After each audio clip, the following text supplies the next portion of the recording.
Powers will have about 3 good one-liners, so you got to get them. You got to cover a lot of film here to get anything funny. Jeremy Powers in the break today. Yes, sir. Tell us a little bit about your experience. Well, Mike Zellman from SRAM. It was pretty sweet. We were out there shredding hard. It was really awesome. Great job, man. Thank you. Started right at the beginning. Lars Boom attacked, and I followed it.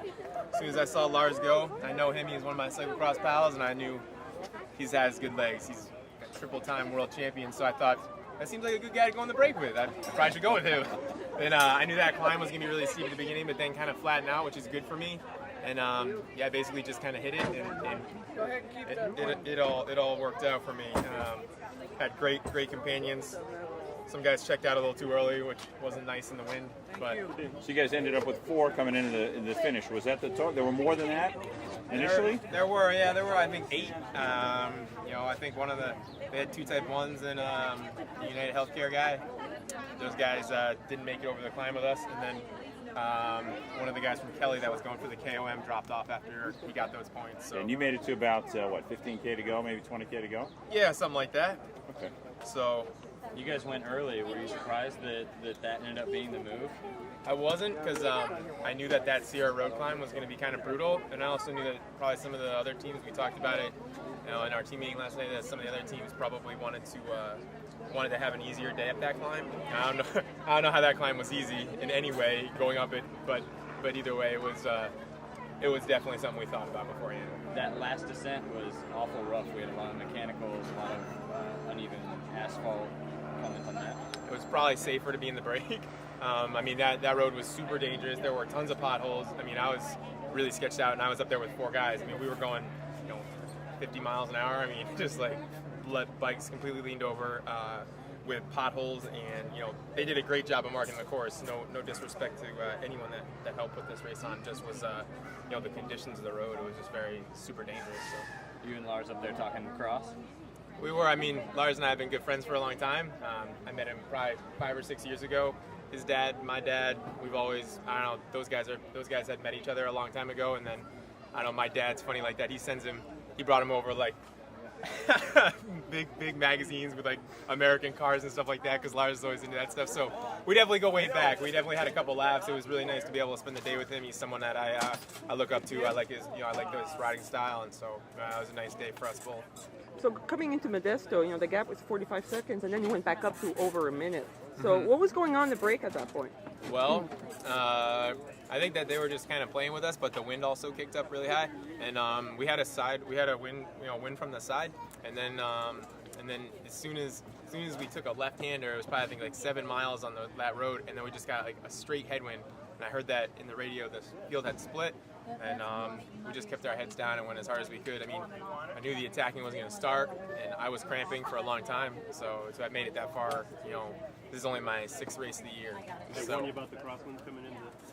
Yeah, it was kind of all day like that. Even on the downhills, it was super brutal. We're going like 25 miles on these like very downhills that you should be doing 30, 32, 34 miles an hour. So. It was a hard day for everyone, no matter what way you cut the pie. Yeah. Did you think you could stick it? That it would stick to the end? You never know. I like to take that line from Jens Voigt. You just try. You just try, and then you hope for the best. If not, you get him again. Were you getting good information on the road? Yeah, we were great. Everything was good. We were just really trying our hardest. The wind was just was not in our favor for 4 guys at that. We started literally from the first K in, so it wasn't like. It wasn't an easy day, and there were some good steep climbs, and just that wind was not in our favor. Had we taken a right instead of a left, where we got a direct headwind, probably would have been in a lot better shape, mentally and physically. So how did it feel? This is what your 6th race you said this year? No. Yeah, I did 2 races at home, and then I guess I've done 4 days of racing here. So.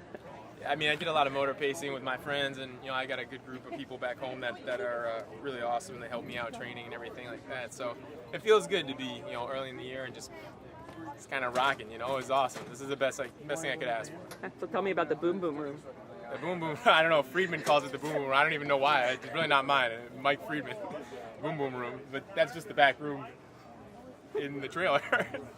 When those 3 riders dropped off on Sierra Road, was that an acceleration from Boom that dislodged them? What was it? No, actually, we weren't really going. We weren't going bananas. I mean, we were just kind of hanging out, doing, I don't know, whatever, just doing pace, doing the pace. Everybody was kind of taking pulls, and we were just keep going, and then I guess, I don't know, those guys, I saw one guy start to crack a little bit, and then I know Davide, had been in the break the day before, so I knew that he was going to definitely be tired. They were yelling, but the other guys weren't fatigued, so they just kept going. You don't have so much say in a situation like that. Like, all right, better follow the wheel in front of me, and it's kind of how that ended up.